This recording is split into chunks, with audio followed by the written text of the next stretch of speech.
美军用以模拟解放军的一款新战机引发关注，后续可能还有更高端的定制战机即将到来。一起来看看具体情况究竟如何。各位老铁们大家好，欢迎收看本期迷彩虎，我是虎哥。美国海军舰载航空兵的假想敌中队前阵子有新照片传出，看上去是张平平无奇的照片，只是美军士兵身后机库一角的战斗机垂尾照片上却有一个很值得关注的亮点，上面涂着一个解放军81军徽标志，这就很有趣了。结合这照片的主题是美国海军舰载航空兵的假想敌中队，所以普遍的分析认为，这大概率是美国海军的假想敌中队拿到了中国空军涂装的战机，专门拿来给美国空军其他部队当陪练用的。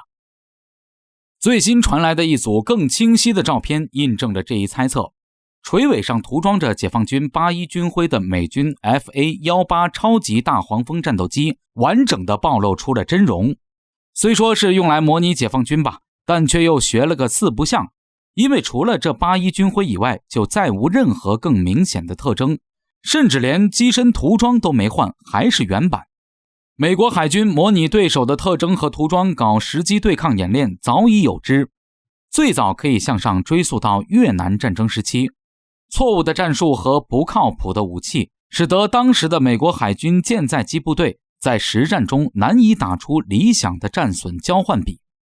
面对越南空军这样不在同一水平线上的菜鸡对手，还是打得费劲，一不小心甚至会玩脱手，被越军战机反杀。这超级大国军队的面子可就很难挂得住了。为了解决这一问题，美国海军除了着手改进升级其当时使用的 F4 鬼怪舰载战斗机，研发更可靠的空导弹，从装备层面提升战力之外，还专门开设了旨在提升舰载战斗机飞行员战力的培训班课程，即为著名的 Top Gun， 采用实机对抗演练的模式来快速强化飞行员的实力，提升战术技巧。结合前面提到的装备层面改进，双管齐下，很快就取得了非常不错的战果，在实战中打得越南空军抱头鼠窜，战果斐然。时间跳转到现代，美国海军舰载战斗机部队搞实机对抗，还加上了更多的要素，要给在实机对抗中扮演敌机的战机刷上视觉效果，尽可能与敌机一致的涂装。这么做的目的显而易见，练的就是视距内空战对抗的战术技巧。平时的实机对抗演练，把敌机涂装特征看习惯了，牢记于心，战时一旦进入视距内空战阶段，可以更加得心应手，从容应对。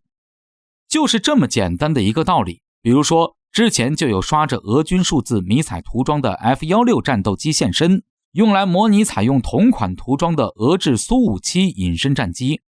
再往前算，还有涂着米格机的苏霍伊涂装的更多美军战斗机，虎哥在这里就不给大家一一列举了。虽然对俄军涂装模拟频繁，但美军对中国空军的假想敌模拟却是近几年才开始的，之前还从未有过。要说原因，那必然是中国空军近些年来取得的长足发展，已经到了让美国海军航空兵和美国空军感到某种程度紧张的地步了。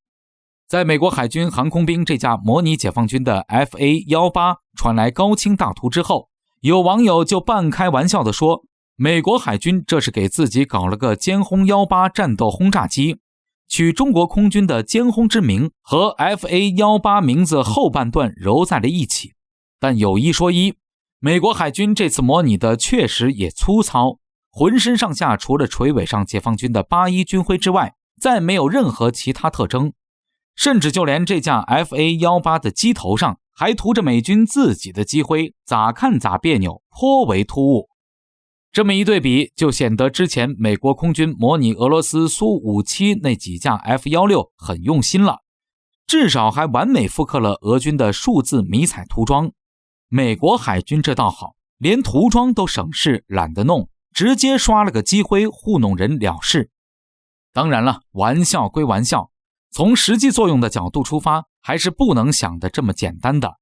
正如虎哥前面所提到的，美国海军航空兵在假想敌模拟上有着悠久的历史，经验丰富。本次的歼轰18模拟搞不好只是一个先行试水之作，先把新的假想敌部队架子搭起来，搞些基本装备练手先用着。说的再简单点，就是人等装备，而非装备等人。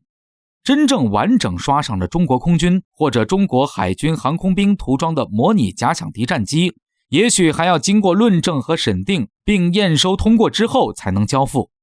毕竟美国海军航空兵和美国空军搞假想敌涂装这事儿也是外包出去，交给那些国防承包商公司来进行的，从招标到实际验收并交付使用需要点时间。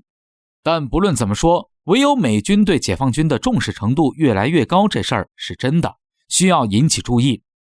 美军在重视自己的假想敌，咱们这边也不能忽视了潜在对手。针对美军展开定制战术和对抗计划才是未来的重点课题。